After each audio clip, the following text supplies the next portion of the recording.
Welcome to the Epic Gaming Night Podcast, a podcast about the stories and relationships board games create. With me today is, I'm Roy. With me today is Kent, Hello. Courtney, Hi. Matt, Also, hello. and the one and only Robert Newman. Hello, hello, hello! We'll be facing John Cena at WrestleMania 24. Come get your tickets Now, if today. you were John Cena, I'd have to take your picture off because you can't see John Cena. Yeah. There it is. Anyway, I did take your picture off and I had to figure out how to put it back on. Oh, Okay, boy. You're back. You're good. Back. But you know who's not back? John Cena! As he lost Okay, to let me take Robert you off Newman again. at WrestleMania.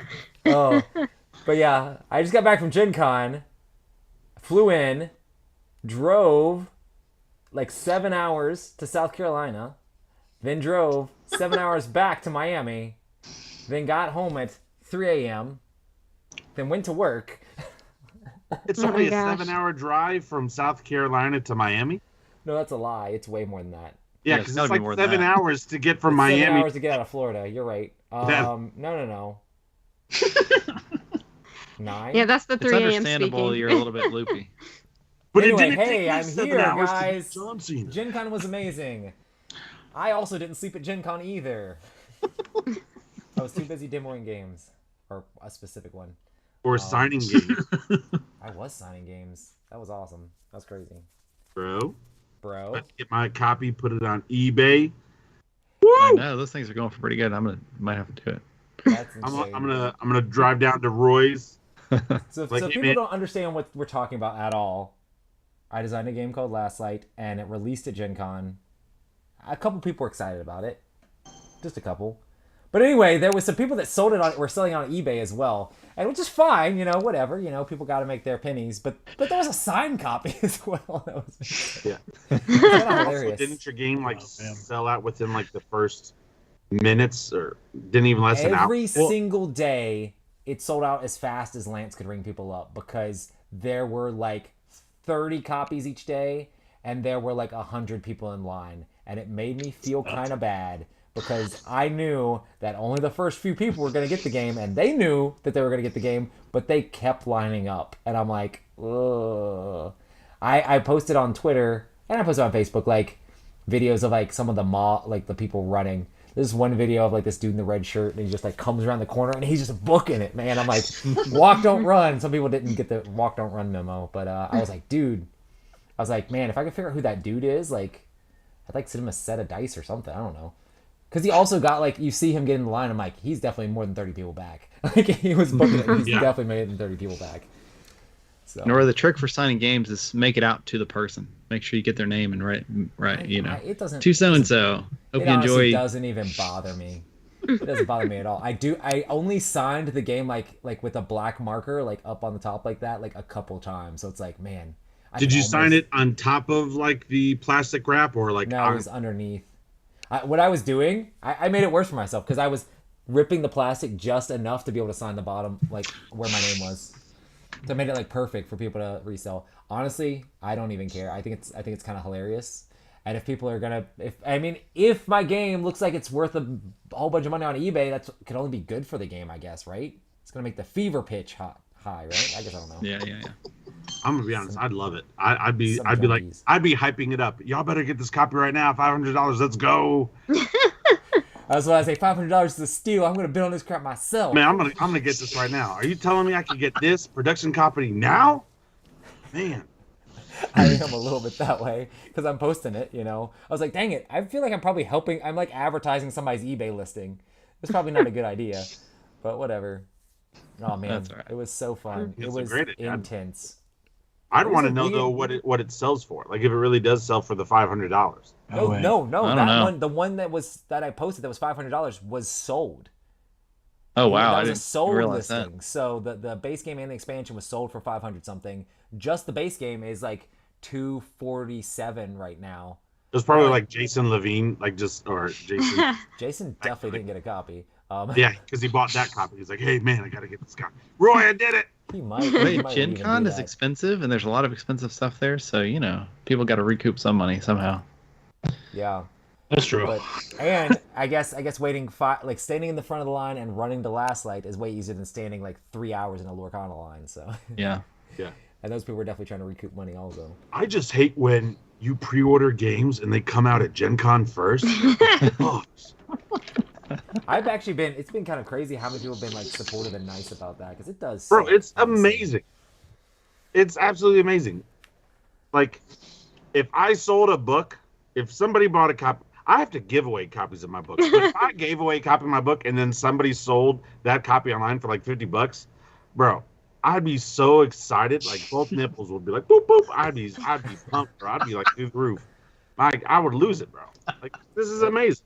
Good for you, man. It was so weird too because I had the game. I was doing demos of the game last Gen Con there, but like this year I was doing demos of the game, and when I would do demos of the game, people were like crowding around like the demos and watching me, listening to me talk about it. It was weird, like not weird, but you know, it was just kind of like very different. You know, it's like I've been talking about this game for years, but now that it's out, people are like, we're gonna all like perk up and pay attention. And you you're know? the designer. Like that's a big deal.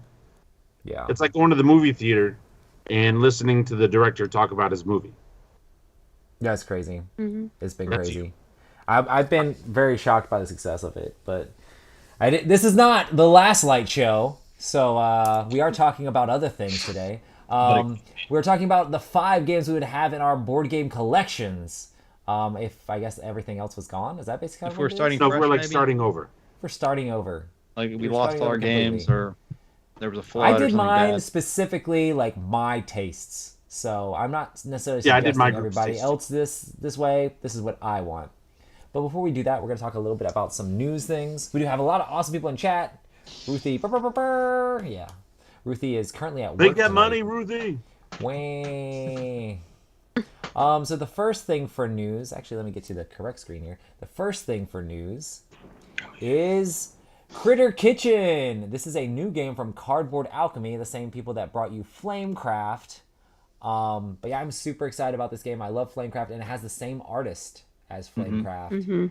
And Flamecraft was just such a great game, and I really love the stuff that Peter Vaughn and their crew are doing. And it's just gonna be cool. to see how this game- Peter Hayward. Peter Peter Hayward. Hayward. This is a different I designer mean, than Peter Flamecraft. Vaughn works for. Oh, okay. Peter I gotcha. Vaughn works for the actual company to make these games. Peter is Hayward's one the of designer. designers. Okay, my mistake. And There Alex, was it Cutler? Cutler. Yep, Alex Yeah. Cutler. And Sandra Tang, her art is amazing. Yes. Yeah, Looks so good. Yeah. It's so pretty. Did you read anything about the mechanisms of this one? not too much. So can you? So it's simultaneous play. yeah, I which love it. I'm all about. I, You've got these different. You're trying to. There's food critics you're trying to like make recipes for, and you're trying to send your chefs out to the different areas of the city to collect the ingredients you need for the food. And sometimes you can get information on what the food critics really like, and there's kind of like hidden information a little bit. But certain chefs are better at getting certain things, or maybe they can carry more food, but they're slower. So it's kind of a simultaneous reveal kind of card game. So I think it's going to play pretty quick. And you're kind of trying to outthink the people where you're trying to go and get the food and get it before the other people. So it seems pretty fun. No, it's coming to Kickstarter, I think, in the fall. I hate Kickstarter. Yeah, so you got a little bit of time for that one. I love it, but I hate it. Did you ever play Flamecraft, Rob? I did not. This game, honestly, this Critter Kitchen, it sounds like Ratatouille, the board game. But if it was like all animals, and I'm okay with that. The problem is I don't want to get excited about it and then not get it for another like 15 to 18 months. Like Yeah. I'm sort of bummed on the charcuterie. I thought I'd be able to buy it this year. Nope. Yeah.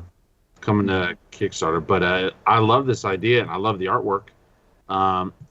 And like my family tonight, like we were playing more and more games. I think this could really fly with us, but That's awesome. my children will outgrow it by the time the game comes out. Well, I don't know about that. I think our Cardboard Nope. Alchemy does a Nope. good job Nope. at doing turnaround on their games, you know. Yeah. So we'll see. yeah. I think you back too many kind of bum Kickstarters around. Yeah. That's your problem. You keep backing the wrong horse, you get the big box, and they're like, well, hey, guys, turns out shipping's expensive. We would like you to sell a kidney to us so that way we can ship your game. You got to start buying these $20 small box games Yeah. that end up being shipped out in 6 Well, the months. one time I tried to back a small box game, I had some friends on the show, not to mention they're like, man, don't get that. You could buy it at the store and save yourself $10 on shipping. It's going to come out of the store soon. I was like so excited. This was going to be like my first Kickstarter under $100. But nope. So we'll see. Critter Kitchen though looks super cool. In news that is exciting to me, except probably not as exciting to everybody else, is Deadpool was released for Marvel Champions. So I'm not trying to flex or whatever, but I had dinner with the designers of this. And they basically, I was like, I thought the Deadpool would be like your like April 1st, like haha, like it's April Fool's Day character. And they're like, oh, it was supposed to be, but it was delayed. So this is Deadpool. It's got a bunch of like wacky mechanics and stuff like that, and it actually has an actual new like. Normally you have aspects in the game, which are like guys who can fight better or guys who can like get rid of threat more. They have the pool aspect, so it's like you can turn other characters into Deadpool characters, so everybody can be Deadpool. But yeah, he seems like he adds a lot of like tokens that add more threat and stuff like that. But even that his like main character card says he has like 100 damage and 100 defense, and it has little asterisks, and it's like ignore the zeros or something like that. But Wow. But yeah, good stuff. I don't know if it's just me, and I'm not going to speak for everybody else, but it's not flexing when it's part of our show. So please, yeah, tell us all this stuff. Like, if you can get some insider information and share that with us, that's not flexing. That's doing your job. Like, I don't necessarily want to everything. incriminate people that I've had dinner with. Yes. But no, I'm just kidding. No. Yeah, they were pretty excited about this. I mean, they have tons of stuff that they have in the works and stuff. So I'm excited about all the Marvel Champions that's coming up. It seems like they're definitely not going to be slowing down anytime soon with all the Marvel Champions stuff. Yeah, just keep It coming. looks- It's just coming and coming and coming. I mean, they're gonna keep making it so because it keeps selling. But it's cool to see that this was like I guessed it. I was cool that I was like this was supposed to be an April Fool's joke, wasn't it? And they're like, yeah. I'm like, yes. But yeah, last year I went to dinner with these guys. This is Caleb Grace and Tony was at the dinner last year, but Caleb was. And I went to like go play the new Marvel Champion stuff with them like before it came out. And I'm like, I'm so excited to get to play Marvel Champion stuff before it comes out. This year, it's like, oh, we're gonna do dinner again. Well, let's do it on this day. We're gonna go Saturday and have dinner. It's like, cool. And I was like, are we gonna do like the new Marvel Champions? And they're like, oh, well, actually, we'd probably just rather play Last Light instead. And I'm like, so now I'm the draw? I'm the draw. Okay, I see. Like, we were going before because I wanted to play the new stuff of you guys. Now you guys are like, oh, well, we're swapping. We got to play your stuff. And they loved it and had a lot of fun with it. So that was cool. Seems fair. Mm-hmm. Good trade. I was demoing Last Light and Caleb walks up and granted, he works for Fantasy Flight Games, okay? He starts teaching, he starts demoing the game for me, starts teaching them how to play the game and like talking about all the awesome things that happened in the game that we played the night before. And then he's telling people, he's like, yeah, man, I love Twilight Imperium. It's just so hard to get to the table. You're going to get this to the table way more. I'm like, dude, you work for Fantasy Flight. You can't say that. He started bragging about this game. He's like, everybody loves Twilight Imperium. I love Twilight Imperium. Twilight Imperium's amazing. But, like, you're going to be able to play this way, like, all the time, I was like, oh, dang. Like, you're going to get in trouble. Anyway, nobody listens to our podcast. Nobody tell anybody that Caleb said that. Everybody listens to our podcast. Ruthie knows. Ruthie's here, so she'll tell everybody. But yeah, so Deadpool looks like he's gonna be a lot of fun. He has a thing where if he dies, he just goes to 1 hit point and comes back up, which is kind of cool. That's funny. It's very unique. But he adds like extra threat to the scheme. Is gonna go up by 1 extra each turn. I like that. That makes sense. That's pretty thematic. The next thing is Lorcana at Gen Con is basically what I wanted to talk about. How insane people were and how feverish they were for getting this game. I mean, as far as like people be excited about stuff, Lorcana was definitely the biggest game. There were lines of people waiting all night long. And not only that, the lines went all the way out of the exhibition hall, through like the side doors, all the way down the main hall, and out the front doors of Gen Con. And they had people waiting outside to get in the Lorcana line. That's Did how those insane it people was. actually get Lorcana, or were they just waiting in line? They were for waiting in nothing? line to buy Lorcana, which they brought a ton of, and to get Lorcana promos. And these promos for Lorcana were going on eBay for like $100 each, if not more, So like people were basically standing in line to buy to have a chance to get. I think they were selling a certain amount each day. I don't know how many people got that stuff and how many people didn't because I was not paying that close of attention. I just know that the first day they had some issues because people got in the line in the wrong spot, and then when they found the right line, they realized they weren't going to get any product and it ended up causing like actual commotions. So they had to like redo how they were doing stuff and try to make it just safer for people in general. There was Wild. like attempted theft and all sorts of different stuff going on with Lorcana. It's just the fever was way too high for people getting this game. So hey, Disney is making people go crazy. It's a thing. That's Disney insane. does make people go crazy, I think. And honestly, I was excited to play this game with Ruthie and try it out and stuff like that, but like the fever for it almost makes me not interested or dislike it a little bit. I don't know. It's kind of crazy. Really? I don't know. Like, it has the opposite effect on me. I'm like, listen, everybody's going to be flipping out about this and spending tons of money on it. Like, I just want to have a couple starter decks and play with my kids, you know? Yeah. So I don't Well, want if to be... I If don't we can wanna- ever get those. If it's successful, you'll eventually get, like Pokemon. I mean, it's crazy hard to get initially because people are trying to buy it to save it or to hoard it and sell later, and or just to collect it and not even play with it. How long do you guys think this is going to last? I don't know. The- I thought been Star Wars so Destiny long. was going to do well just because it had Star Wars IP, but I mean, It people did the died. same kind of fever pitch stuff with, like, Dice Masters back in the day, you know? yeah. Like, true. people were, like, junkie fever for all the Dice Master stuff and bought up every bit of it. I mean, Lorcana... The Lorcana difference- is amazing art and is Disney, so it's so much bigger, but still... And it's only cards, which is a huge plus for it as far as surviving and being able to be produced with cost effective, production and all that. I think from the reviews know. I've heard The about it, game's it seems fun. like it could reach a lot more people than just hobby people, hobby Right. gamers. So Yeah. Yeah, I've heard that it's a I mean, pretty that's light game. Like, huge. you can play it Yeah. with kids, but that makes me actually worry a little bit, maybe a little bit more about how long it lasts if it's too light, Mhm. If there's not But, I enough mean, depth there's there. so many Disney characters. I mean, there's so Yeah. much stuff they could add. They could make it forever, right? Yeah. But there are so many light games that people love and would play Yeah, all that's play true. all the time, like Uno and like a lot of those mass market games that are just they still sell consistently. I don't know if it fits in that category. People are gonna buy it, I think. Yeah, it'll be And interesting. if it's easy, it's accessible. So And how many people buy Pokemon cards and don't actually play Pokemon? They just collect the cards. Yeah. I mean, I feel like that's going to be part of it too. Yeah, that's true. Yeah. But yeah, It's hard to say. we have some at work.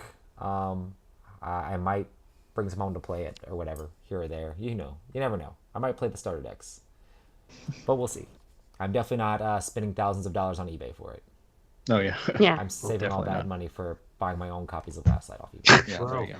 I was about to say, you could take your copy of Last Light, sign it, put it up, put it on the street is, you get about a half a band. Yeah, but I gave my copy to the Dice Tower, and now I don't have a copy, so I have 0 copies of Last Light. You should have made them buy a copy. Like, hey guys, sorry. I'm trying to make things best for the game as I can, so trying to put it in the right hands. Roy's next check is just docked $120. Nice. Yeah, I'm supposed to be able to get copies here and there, but it's just so sparse, and like things are gonna sell out immediately. Like all the copies that we have, I'm pretty sure are gonna be sold out. Because I know that the game's not in distribution yet, but basically now, I don't know how we get talking about Last Light again. Basically now, all of the pre-orders on all the online stores are gone. Like you can't I'm pre-order not it selling my anywhere. copy, and I've already got a group of people that want to play. So I just need it to come in, and I need you to sign it. What And was I gonna say? I read a post on Board Game Geek today that there was a group of people that played an 8-player game. All of them were new, in like an hour and 10 minutes, and I am flipping out about the fact that like an hour and 10-minute game of 8 players for all first-time people happened, and I wasn't involved. I think it's actually I think it's quite rude. They didn't even invite me. They didn't ask me to come play the game. But They didn't jerks. ask me if I wanted to join in. I didn't call. get even a text. I'll call them. Yeah. It won't happen again. This is messed up. Like, you design a game, you don't even think about the fact that people are going to be playing it without you. That hasn't happened really much before. I mean, my developers played it without me, but I don't care about them. Like, these dudes are I've playing. never had it happen to me. Yeah. And I would not expect that to happen to you. I'm so sorry you went through that. I know. So listen, if you're going to play Last Light and you don't at least ask me if I want to play first, you know, it's I inconsiderate. hope your social media accounts you just get slammed with, "Hey Roy, come play. Roy, come play. Hey Roy, we're So playing your dumb. game. Come play." That'd be pretty funny. Here is the Dice Tower Awards. I want to throw this in here just because, I don't know, even back before we used to always talk about the Dice Tower Awards, like before I ever was really involved with the Dice Tower. And I still think that like it's my favorite kind of awards. Like as far as like the games that are on it, I legitimately like, Yeah. you know. Where like the spiel is kind of like, they're kind of cool. They could be good. They're really good for German families and stuff like that. Like the Dice Tower Award stuff is like, these are good games, you know. Yeah. All the nominations make a lot of sense. Right, yeah. And we tried really hard to fit the category and stuff like that. But we ran the event for the first time ever at Gen Con. And it was a big deal. It was like our normal Gen Con show, but there was like 1,000 people. And we had all the nominees sitting at tables up front and all this stuff. And we had everybody come and give speeches when they won. And we have a bunch of sketches in between everything. Heat won Game of the Year, which is super exciting. Heat is a really good game. I haven't played Heat. Have you played Heat?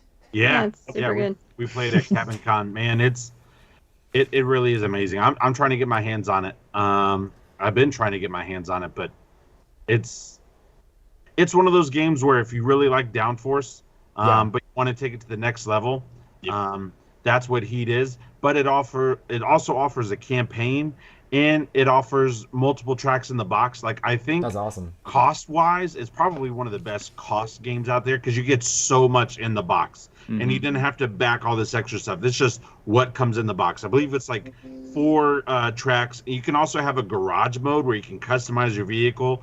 And like you got to worry about overheating your engine, not overheat. I mean, heat, for Is example. it the deck name of the building, game. right?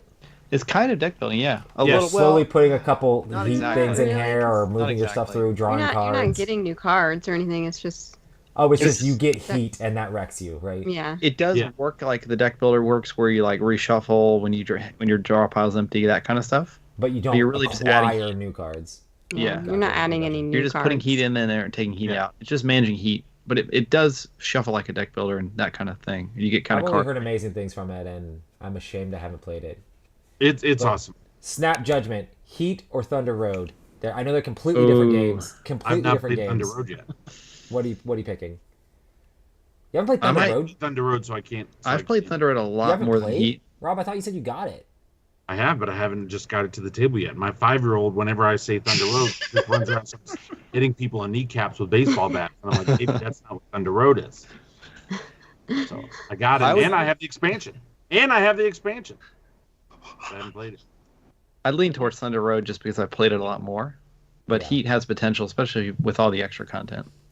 Let's say I finally have a copy of Thunder Road now. It's here somewhere. But I just Oh, got the nice. base game. I don't have the maximum chrome like Kent. Gotta go find the expansions like a peon. Yeah. I mean, I feel like we've already got our plays out. We've gotten so many We plays played out it of so that many game times. Yeah. already. It's great. We've used a lot of the extra stuff too. Oh, I really bet. So we have a bunch of different categories in the Dice Tower Awards. It's really cool to see all the different categories and everybody being nominated. Like Flamecraft won Best Welcoming Game. And it's really cool because like the artist who did Flamecraft before the event was even over, she was watching it on like Gen Con's like live stream on Twitch. Before the event was even over, she posted like a picture of a dragon holding a little Dice Tower Award. It was like so cute. Oh, So there's like so many good games that won so many awesome categories. So if you haven't seen that, I think it's I shouldn't say I think I know what You it is. want- I did it. I posted it on the Dice Tower, so You it's want me there. Put it in the thing right now. So what? You want to put it in the slide right now? You want the sheet? Which thing? Oh, the actual thing. You want the list? Oh, the list. Perfect. Yes. It seems good. on I guess the Dice Tower made this. So we have best party game was Ready Set Bet. Best cooperative game was Return to Dark Tower. Best reprint was Cat in the Box. Best solo game was Return to Dark Tower. Best two-player game was Splendor Duel. Best expansion was Dune Imperium Rise of Ix. And do note, both Dune Imperium expansions were nominated. So Rise of Ix, the one with the little science cube things or whatever they were, or specimen cubes, ended up at making it. That one's actually really good. Flamecraft was artwork, like I said. She does an amazing job with that stuff. Mhm. Best production was Foundations of Rome, because that game is ridiculous. So yeah, Mm-hmm. It's so good. Innovative game was Turing Machine. Have you guys played Turing Machine? Yes. that would definitely be my vote for innovative. I agree. Like just trying to thinking about how that game even works hurts It's my crazy. head. I mean, I know Yeah. they made it with a computer, but it's still like, holy crap. That's pretty neat. amazing. Yeah, it's such a cool game. It's such a cool system and how it plays out. So Yeah. neat. Small publisher is Flamecraft. Best new designer was Agropolis. Best strategy game was Endless Winter, which I know a lot of people really like. Best theming was interesting. It was My Father's Work, and which makes sense. That game has so much theme. Mm-hmm. It's like gigantic on the theme. Welcoming game was Flamecraft, and Game of the Year was Heat Pedal to the Metal. Yes, I mean any of the games that were listed and any of the nominations are all just solid. I did message Emerson as soon as Foundations of Rome won for production, and then he had to be self-deprecating and be like, I don't work on the production, I'm the designer. I'm like, shut up, Emerson, you're amazing.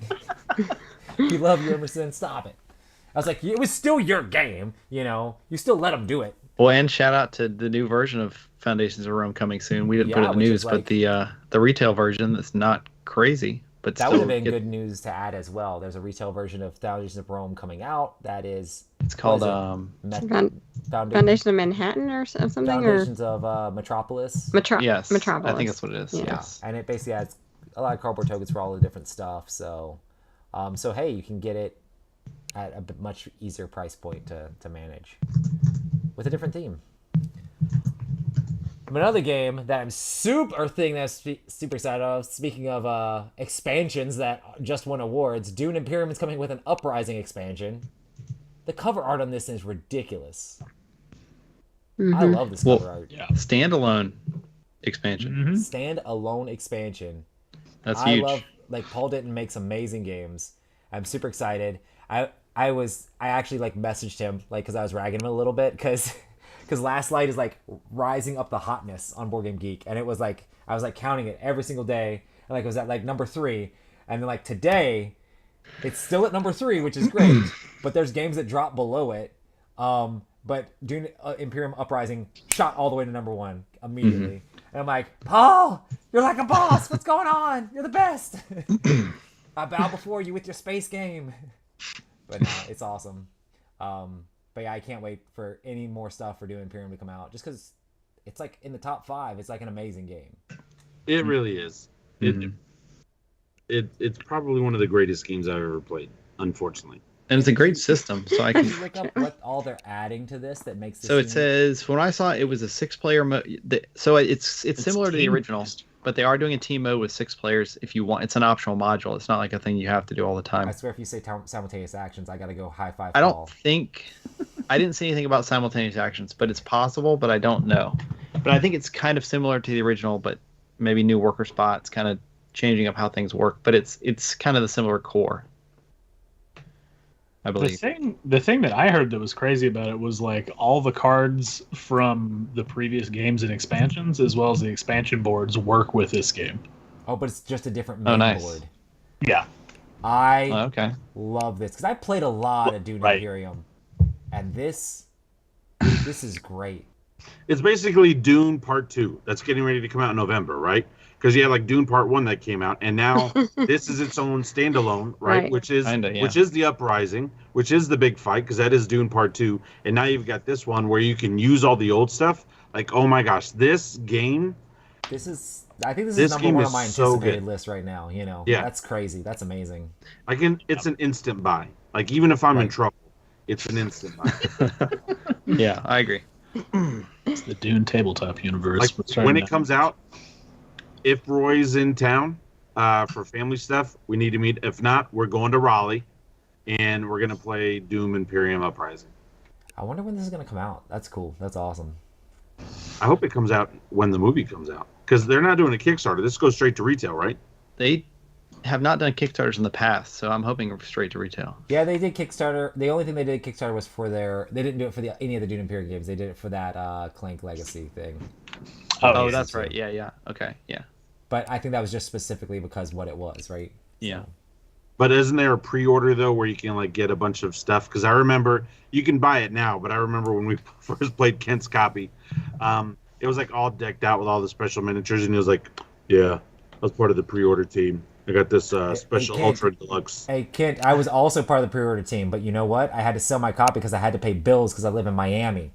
Facts. Want to make me feel guilty? No, I'm just kidding. But now you literally You can still created play it. a game. You got a decked out version probably within reach.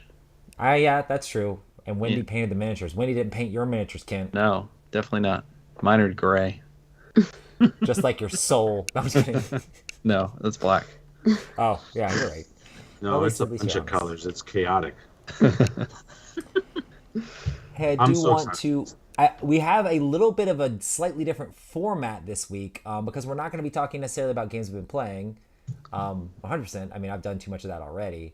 But we're going to be talking about the 5 games that we're excited to actually update the slide. Then we have question marks. Topic of the week: Quick question shout out mark, to question Adam. mark. Miss you, buddy. Oh yeah, shout out to Adam for sure. We missed you, Adam. You're the best. You're you know what's going on. We miss you. Thinking about you. And Ruthie, who's at work. Sorry, Ruthie. No shout out to Ruthie because she's had the opportunity to be on the show because we've heard her and we've seen you look away at her and she hasn't joined the show. So Oh, you you know called what? her I'm out not going now. to shout out Ruthie. Ruthie, when you're available, you need to be on the show. I had to compliment your hair after the show. So how about next time you put on your big girl pants and you come sit with us and you talk with us about board games? All right? Be a part of the team. Be a part of the team. We need Ruthie time too. You can't just give it all to Roy. That's not fair. That's not how this relationship works. So next time you're home, get on the show, hang out with us. Outside of that, I don't miss you. Not gonna say nothing else. Done. Okay. Boy, Is she Wow. still there? Is she All still right. in the chat? I don't know. If she is, something will happen. Something will definitely happen. I might be in the doghouse. She heard it. I think. She heard you. yeah. The pettiness. The pettiness. Awesome. Well, I guess we will go talk He's here in about spirit. the 5 games to add to your collection, and we're gonna start with a little bit of Matt. Yeah, Oh man. my goodness, So these are gonna be weird to show. I don't think mine are too. Oh yeah, I completely forgot about trying to not cover up Minutes face in it. buttons. That's Yeah, why yeah. I'm fixing it. Everybody has to Thanks. like watch me move these games around. Hey, you know, Me and Ken have been it's- like tag it's not- teaming the PowerPoint. It's a live show, you know. It is what it is. But I don't know. I feel like my picks are pretty predictable. You know. For the audio peoples, what are your picks? Man, so I've got Wingspan, One Night Ultimate Werewolf, Marvel Legendary, Blood Rage, and Dinogenics. I just feel like they're all pretty solid games, but they all cover different sort of bases, I feel like. It gives me a broad range, so I don't feel like I'm going to be bored with any one particular game. But, you know, I also think that all of these are light enough that I can introduce other people to different games with. So if prospectively I was like moving or something and I just had to trim the collection down, this might just be it. I love that One Night Ultimate Werewolf is still on here. Yeah. Well, like, That's really cool. No, Because like, we that's- played so much of that game back in the day. I mean, that's probably, if I hadn't started playing Wingspan on my phone, probably would still be my most played game of all time, because we played the absolute crap out of that game. But I was trying to pick a social deduction game, and I was like, I love Human Punishment. It's great. But I don't think that would be the one that I would want to keep. And then I was thinking about Murder in Hong Kong. I would say Deception. Rob picked the right one, but Yeah. And I was just like, I don't know, it's too big. I was like, I need something small. And then I was like, oh yeah, the classic that I haven't played, honestly, too long. I need to get it back to the table. It's It's nice to such a just be good- able to open the app and just be like, let's just go. Yeah, and it's like not. Yeah, it's pretty easy. a game is 5 minutes, and so you're going to end up playing 10 games before you know it. And then you're going to go, great, do y'all want to play something else? And everybody's going to go, or more of this. So, man, we had so many crazy games of one night. Mm-hmm. Yeah, that was. I mean, I feel like there were days that we would come over and it's just like, let's just play one night until we're sure everyone's here, and then we'll pick something else. It And then works so it was well just for that like, too. Yeah, you can fit it in everywhere. Tiny box, not a whole lot of components. It's just Now, are you solid. including any of the other like one night games? You can kind of shove them in that box and cheat a little bit. I mean, you 'Cause definitely you can add do all the that. crazy rolls from all the different stuff, and Yeah. I've never played with a lot of the like super crazy stuff. I know our buddy Phil, back when I was still at Target, he would be like, I got the new One Night Ultimate Aliens. And I was like, I didn't even know that was like a thing. That's crazy. I like the alien. one. Aliens I like is that. really fun. It's more chaotic, and it's Mhm. probably my favorite one of all of them. I mean, that makes sense. That tracks. um, but yeah, I don't know. I don't really know too much about like what to say. Like Wingspan, just a solid engine building game. It's pretty light. I feel like it's pretty versatile. So you've got a lot of choice. It doesn't have a Eric Summer voiceover track, so that's what Wingspan's really missing. Yeah. Everyone, lay your eggs. That's You just got the bird soundtrack of the birds tweeting in the background. Yeah. There you go. yeah. Did you base any of these off player count, specific player counts, or anything you prefer? Like, Ooh. No, I didn't think about that too much, but it's like I feel like the player count that I'm always shooting for is it's mostly 4 to 5, but more broadly between 3 and 6. Because it's like most stuff, it doesn't need to go over that. I just kind of, I don't know. A lot of these, like Dinogenics, I don't think this is a game that a lot of people are like, oh my God, it's my favorite game. But I'm like, I love dinosaurs. Love building parks. And it gives me a feeling unlike anything else. And that was the game I was like, I feel like I need a worker placement game. And I waffled between it and Champions of Midgard for quite some time. And I was like, Nice. I'm just going to go with Dinogenics. Yeah. Mhm. I've got enough chaos in One Night Ultimate Werewolf. I don't need just tons of dice. But I don't know. Blood Rage, just a classic. It Yeah, for sure. stands the test of time. It's a game that is fast, it's easy, but it's going to be different. It's got a lot of depth. And then Legendary, man. It's just a solid co-op that's got a bunch of stuff to it. Every game's Man. going to feel different. Me and Ruthie were trying to figure out we're gonna go up to visit her friends, and we're like, "What's a cooperative game like we can play?" And I was like, "There's just one, it's light," but we're like, "Man," and I was like worried that like I love Marvel Champions, but I feel like that's not intro friendly at all. Really, it's you can't you can't take Marvel Champions and play it with non gamers or non CCG people, but like we thought of Marvel Legendary, and we're like, yes, and then I thought. I own way too much Marvel Legendary, but also I have to organize some of my Marvel Legendary so I can actually play it with people. So yeah, Marvel Legendary is amazing. Yeah. This is where we get the PR person from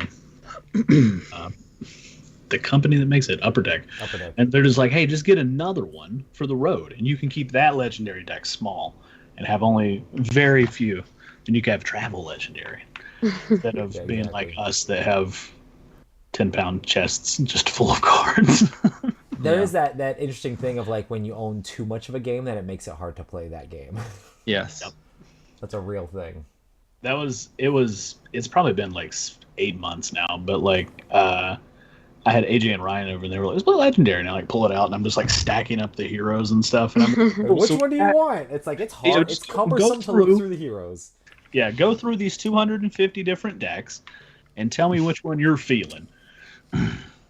But Yeah, Well, that I one got works to a well, point too, with where Tom was still reviewing the Marvel Legendary stuff, but he wasn't adding it to the Dice Tower library. So, he knows that I really like the game, so he's like, "Hey, Roy, do you want this new Legendary expansion, like Legendary expansion number like 53?" And I'm like, "Yeah, why not?" And it's like, "You want Legendary expansion number 65?" I'm like, "Sure, why not?" "You want Legendary expansion number 78?" "Okay, cool." yeah. I'm like, holy crap! And then it's like I haven't played a lot of it, and it's like I have so much Marvel Legendary. Yeah, and that was the other thing too. Is I was thinking if I had to pare it down to where I had to get rid of expansions, I was like, I feel like this set is the easiest to be like. Most of these games don't really have an expansion. Some do, but they're small or constrained, except for Legendary. But $15 a little box, you can start your collection back up again. They definitely nailed it with the title though, because the amount of game that exists is definitely legendary. Yes. For real. Well, the next on the list is Kent's Games. All right. So here I had Wingspan again. I had Cthulhu Death May Die, Grand Austria Hotel, Brass Birmingham, and Ankh. And some of these are sort of interchangeable, but so the reason I picked most of these, so Wingspan we kind of talked a little bit about on Matt's list.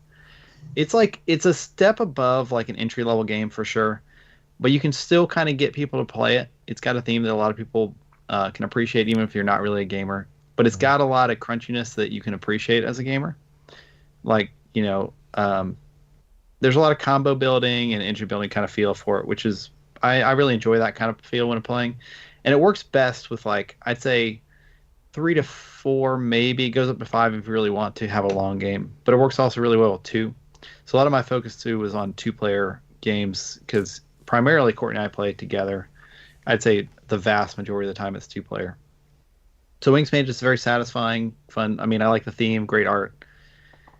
Just really good game all around.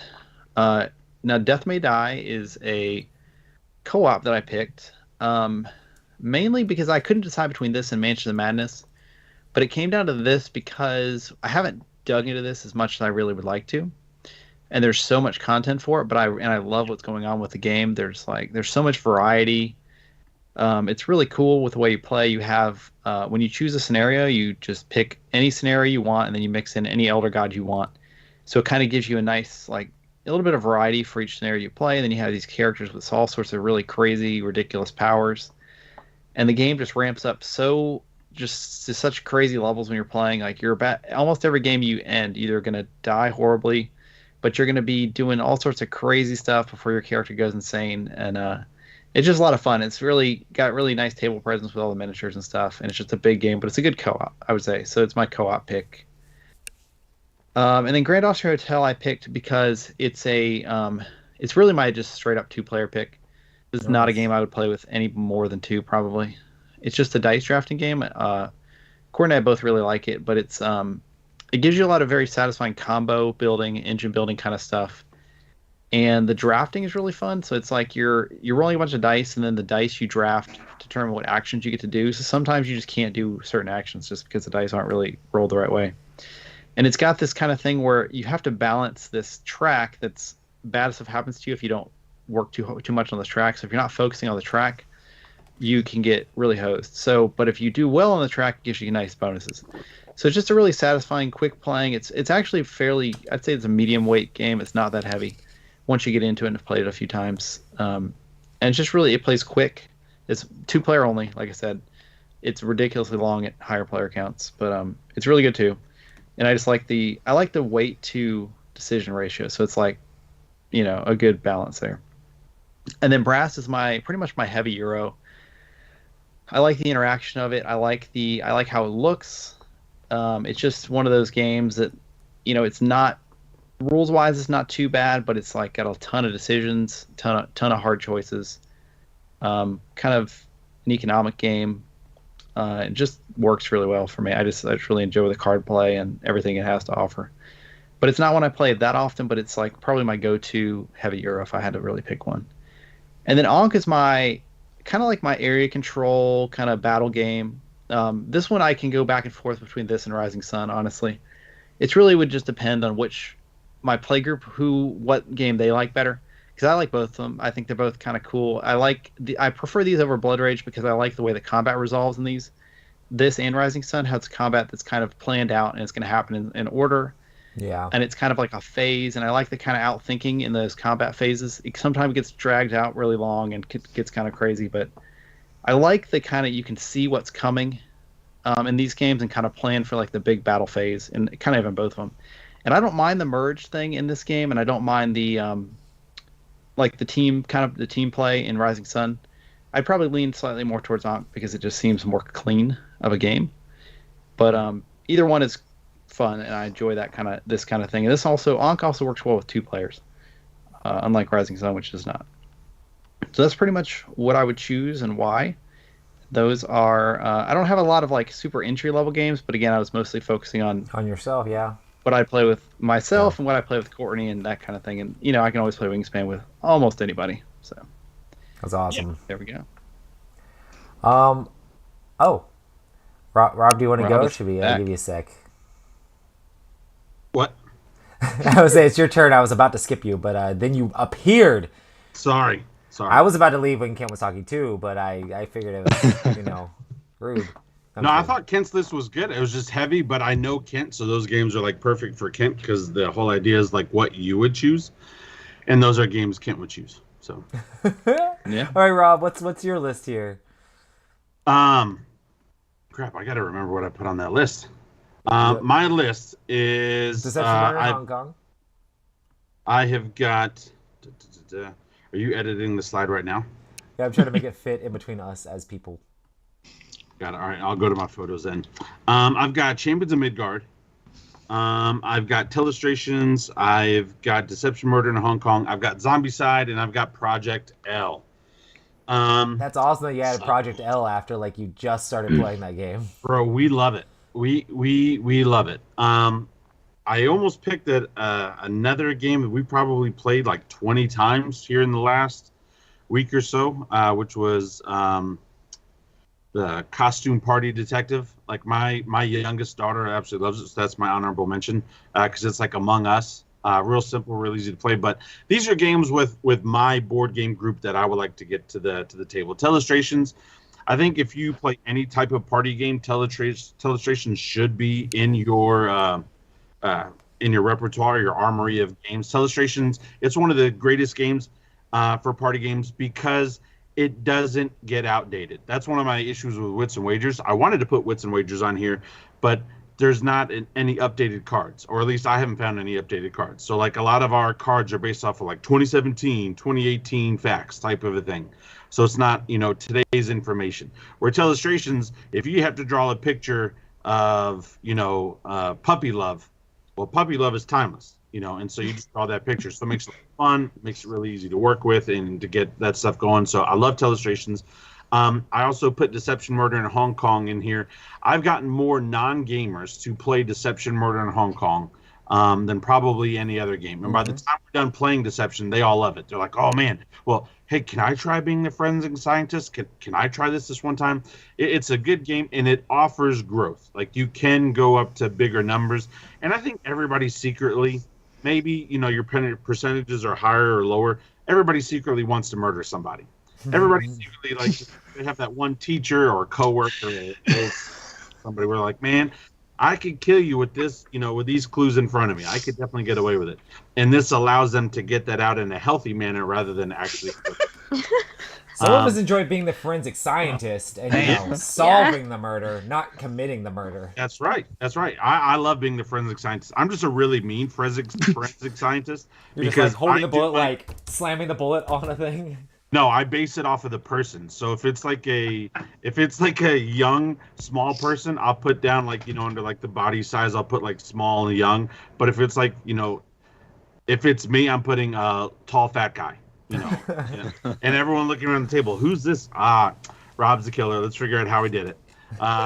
So I still remember that one game we played where y'all knew it was me 100% without a doubt. You're just like, but what are the items? Like, why can't we figure out which two things it is? Bro, you even, I don't know if you remember this, but during that same game, we had already spent like half of our votes on you. And then you were like, you know what? Fine, it is me. And you flipped over your card and you said, figure it out.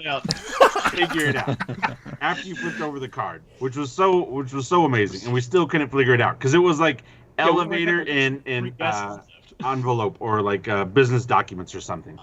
One of my favorite games of that ever was when we played it like with Emerson and that giant group. I think Kent was there too. Like it was like that big group at like Dice Tower Con like forever ago. Like, I still remember that picture is just such a good picture of like the whole gang. It's such a good game. And again, it's not threatening and it's not too long or too crazy. So you can bring in non-board gamers. I love Zombicide. I think Zombicide is a good, simple co-op where it's fun. It's catchy. In fact, we played Zombicide this weekend with my niece and my nephew. They were down, and I just made like a custom board where we didn't do any of the missions, and we just threw some stuff together, and they loved it. They loved plastic on the board, and so that was a lot of fun with Zombicide. Champions of Midgard. If it were me, I would have Dune over Champions of Midgard. If it were me, but I based my games because of my wife and our lifestyle. Because you're actually going to be able to get to the table. Well, yeah, I would rather play Dune over Champions now. I love Champions. I think Champions is great.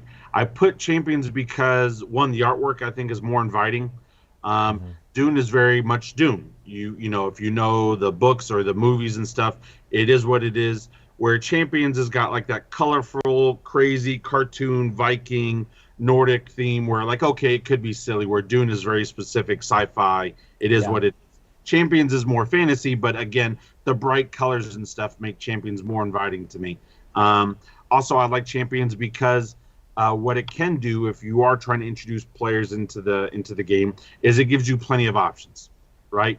Like that's one of the things that I haven't liked in the past about Euro games. That's one of the reasons why I like Dune and why I also like Champions of Midgard is because I am not totally screwed if somebody does the same strategy that I'm doing because there's other options to win. Yeah. Right?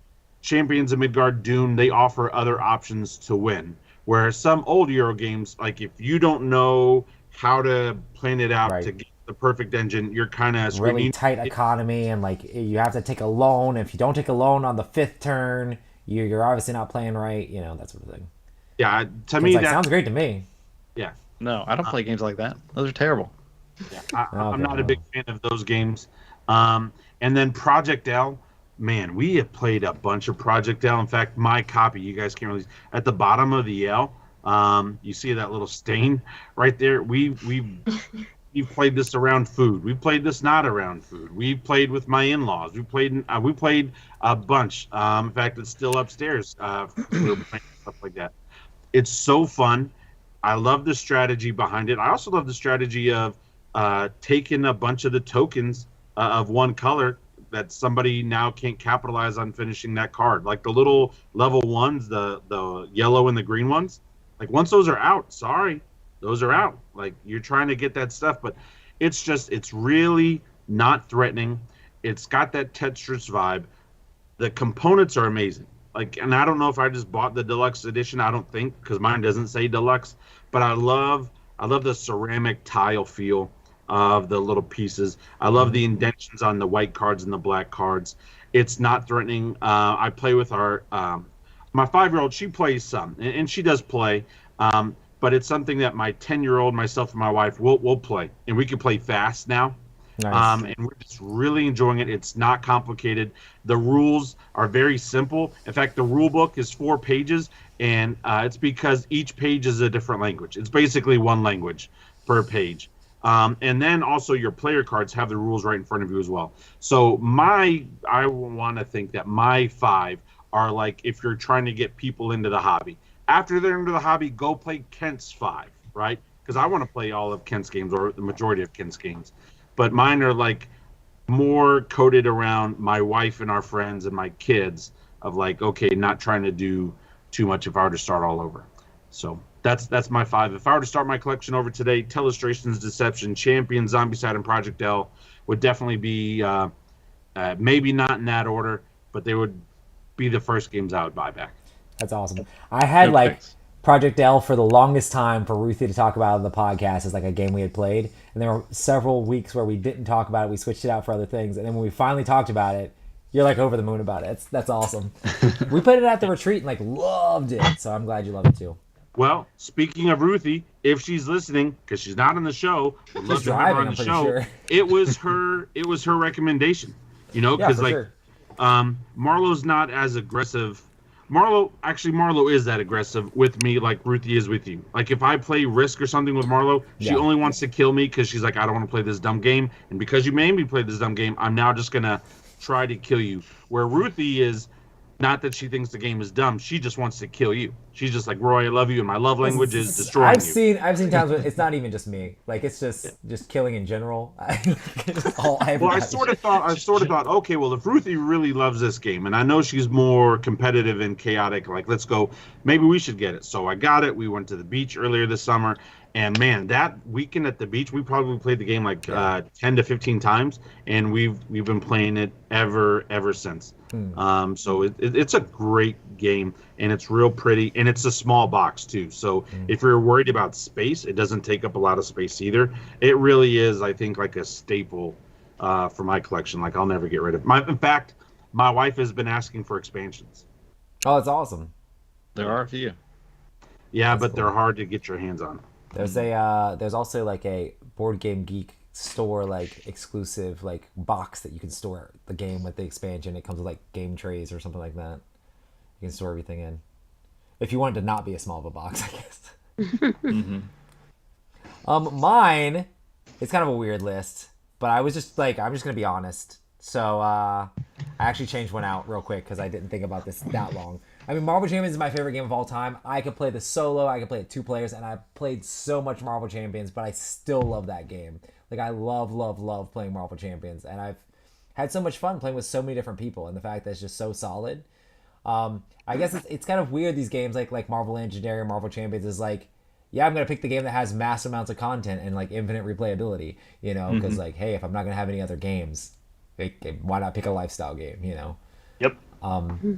Just one, just because I've had so much fun with so many groups, and I can basically play this with almost anybody. You know, you can play it with basically anybody who can read. You can play just one with. But yeah, it's just really fun. Or like you have to be able to write as well, I guess. But yeah, I played this with family members who don't game. I've played this with lots of Ruthie's friends. I played this at lots of different events. I played it with coworkers. I played it like in every situation, and it's just like the most basic cooperative game, right? It's like, and that anybody can really get into. So I really have enjoyed Just One. Clank Catacombs is on my list just because I really enjoy deck building in general, and then I just love the exploration of Clank Catacombs as you're going down the dungeon, and then that pressure luck of like trying to figure out where to go. And each time you play the game, it feels new because you're exploring the dungeon in a different way.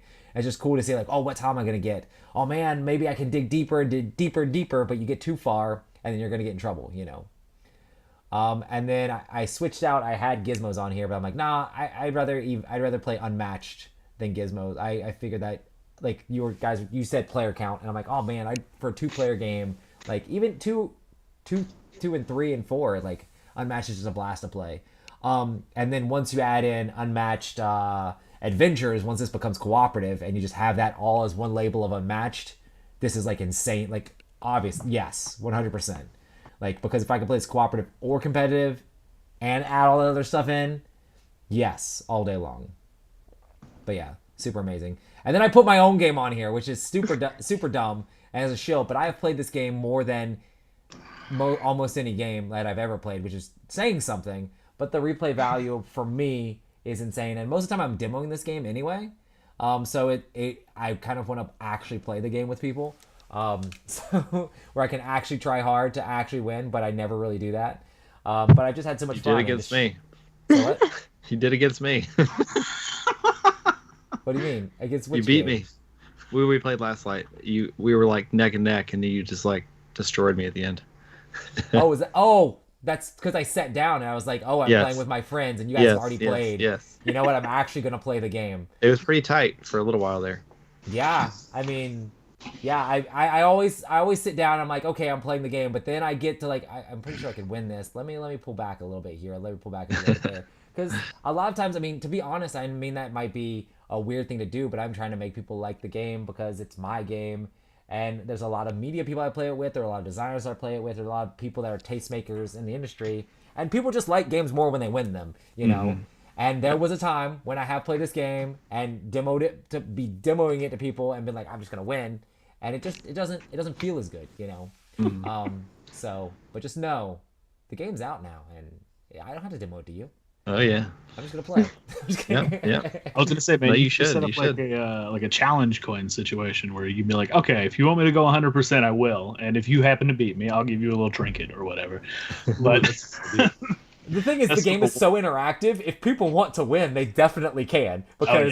Because if Ruthie's in the game, I'm not gonna have a chance because she's just gonna make sure I don't win. There was a game where I was like, because I normally try to demo to people. I played with the Brothers Murph and Alex from Board Game Co. And I had Ruthie and me were both playing, and then several other of like their friends were around, and we played a game. And like I'm playing, and me and Alex are going at it, and Ruthie killed off a bunch of my ships, but she was killing off everybody else's ships, and then she was going just a little bit too far, and I'm like, babe, we're demoing for media people right now. Like I had the texters like, slow down.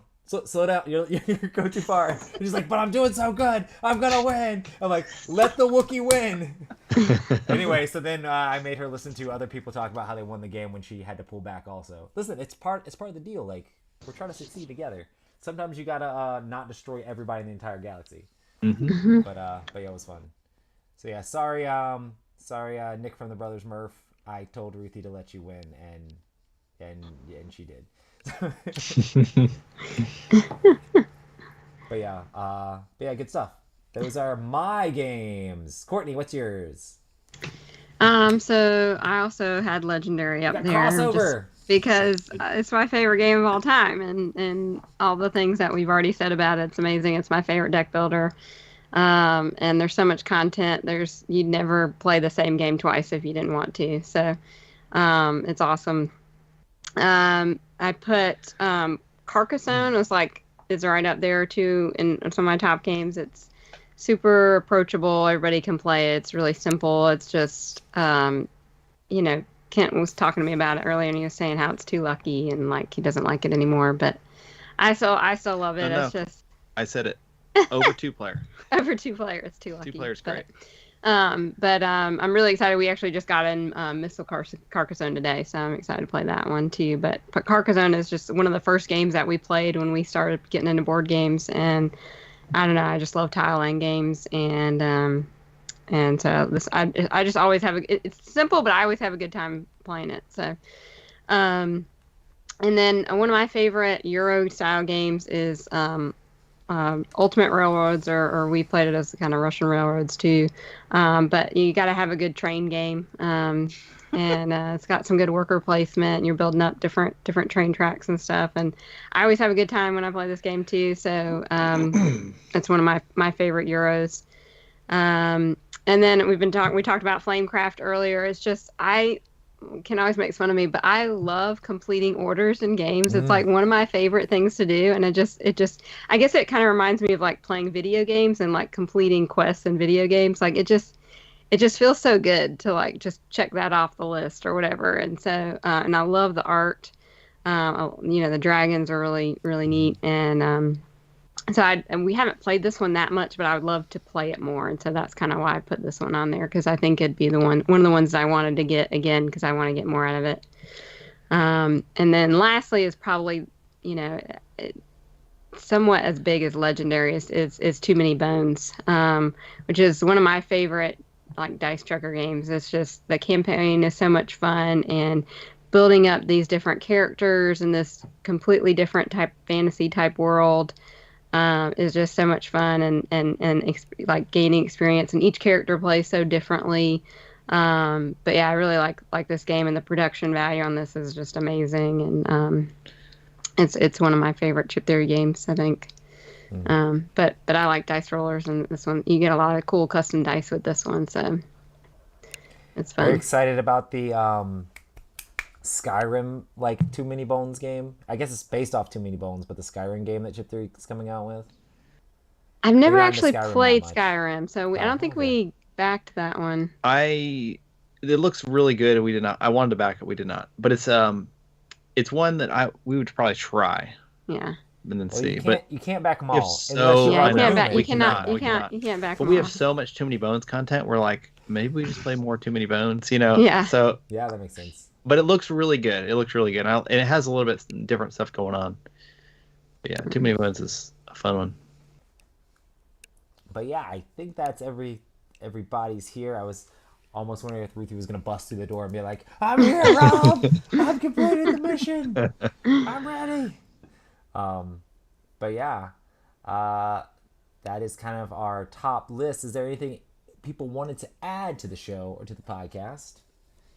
I was gonna say I would have also put Wingspan, but then Kent put Wingspan, so I was like, okay, well, I got to pick different games than Kent because, I was like, that's boring but yeah, that would have been one of my honorable mentions. I definitely would have bought Wingspan too. But Yeah, good stuff.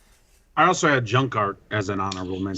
Same. Oh, Same. Man, Junk a Art great was dexterity party game. You can have so much fun, and 12 versions of the game come in the box with the rules.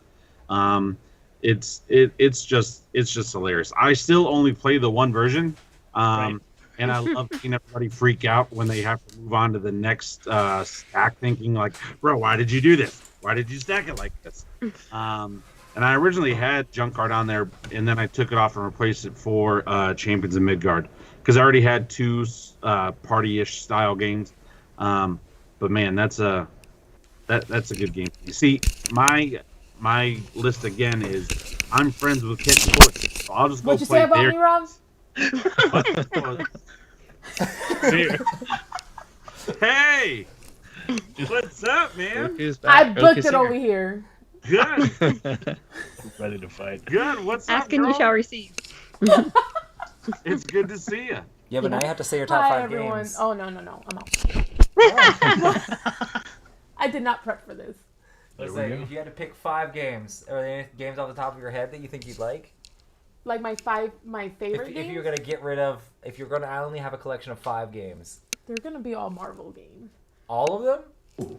5-Minute Marvel. Oh yeah, that's I good. love 5-Minute Marvel. I like, you know what? Clank Catacombs is Yeah, that was up on my there. list. Marvel Champions. No, you like Project L and Splendor, either one of those? Oh, Splendor. Marvel Splendor. Yeah, Splendor. Every Marvel game? I'm not because he's my fiance, but I love Last Light. I love playing Last Light. So I get bummed out every time Roy's setting up like a demo game, and I'm like, oh, there's 8 players. Dang it, I can't. Like, if there's 7 seats, I'll jump in. You know. I was telling them I didn't realize the fact that like there's gonna be people playing my game without me, and they're not even gonna invite me, and it's just I think that's just quite frankly rude. So I'm gonna need an invitation from every single person if they sit down to play. Yeah. Oh. Oh, what? How many was that? That was 4? Yeah. One more? What's the game that you play a ton of times? I'm trying to think. Is there like you like party games? I a love lot party too. games. I always forget the name. It has a really long name that you have to act it out as well. Oh, Time's Up. I love Time's Up. You like Time's Up way more than I do. Time's Up is fun. Yeah. It's a lot of. I Kent love doesn't party like it games, either. Too. I play it, Yeah. but it's not my top choice. But I can appreciate it. Me and Jason like just go hard in that game. I'm like, oh yeah, we match each other's energy just because. Yeah, but I say you guys can stay up and play Time's Up. I will go to bed. Yeah. I love like Time's Up. I like it. I like the third round of Time's Up, but it takes a long time to get to It that does. third round of Time's Up. I First get round too is always excited. excruciating for I get me. really excited. So I'm like, I don't know who any of these people are. I don't know what's going on. I feel like my my like history of like knowing these different things are like is like so. I don't know.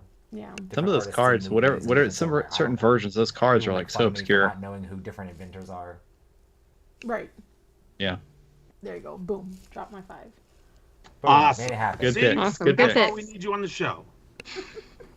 Okay. Let me go. Bye, you guys. Bye. Bye. But yeah, so yeah, I guess anything else we need to add before wrapping this thing up? I hope not, because my birthday's coming up, and my wish list on Amazon is just getting bigger. And I know I'm not going to be able to get not even like a third of the games that I have on there. So if we could quit talking about board games, Just post it on Facebook. Maybe people will buy it for you, right? girl, Or something. Like no one's buying me a game for my birthday. Everyone's like, "Hey, Rob, it's birthday. Okay, bye." I say, if you don't have Beaver Creek, you're not a real gamer. So Oh, nice. You got a copy. guy bought this. Mike, I told Mike, I was like, oh man, they have Beaver Creek here. Like, I really want to go get a copy of it. And Mike's like, oh, where? And he we looked it up, the booth number, and Mike ran over there, and he's like, they gave me one for free. I was like, well, it must be nice to be Mike DeLisio. I was like, I'm gonna go over there and like talk to him. I'll buy one. I don't care. Like, I legitimately went over there. Was like, oh yeah, I want to buy Beaver Creek, and they're like, okay, cool, and like I'm paying for everything, and they're like, oh, you're part of the Dice Tower? Here, have these 2 other small box games. After I'd already paid, and I'm like, I didn't get Beaver Creek for free, but I got the random stuff. Is But Beaver Creek good? it's awesome. It's like a stacking game. It's a That's the stacking one he game talked about. where you that have. crazy. Yeah, I talked about it the other Yeah. week. We have all these little beavers that you're stacking and building dams. You're trying to get rid of all your logs, but you roll these dice. You roll these dice, and the dice tell you how many beavers and how many logs you have to put on the thing. But also, they give you like rules, like you have to like use your little scissor fingers to put it on there. You have to use your offhand, or like just weird like or like the beavers have to touch the logs in certain ways when you place them. It's ridiculous, but it reminds me of like kind of like a mix between like Rhino Hero and Animal Upon Animal sort of thing. So it's fun. It's just like literally just stacks of beavers. I know. Again, we should have ended the show because now I'm looking for it. Go add it to your I love Amazon Rhino wish It was Hero like $20. and- Like on them. that's a deal. I just love as soon as you showed the back, Rob just had a sigh, and then he looked to the side, and then you could see a web page open. As he was on Amazon typing in Beaver Creek. It's not on Amazon, but I think it literally just came out, but yeah. Oh, And we're making fun of because Joey tried to go over there after he realized we had it, and they were all sold out. So we're like, listen, only real gamers have Beaver Creek. Only real gamers have it. So anyway, thanks everybody for joining us here on the Epic Gaming Night podcast. It's always fun. We always have great banter and silliness, but make sure to tell your friends, tell your kids, tell your coworkers, tell at least somebody. your grandparents. Tell your grandparents. Okay. Games that they would have played. Well, until next time, we'll see you on the Epic Gaming Night podcast side. We'll see you in 2 weeks. Flawless. See you in 2 Maybe. weeks. We'll be back next time. Bye. Bye. Bye.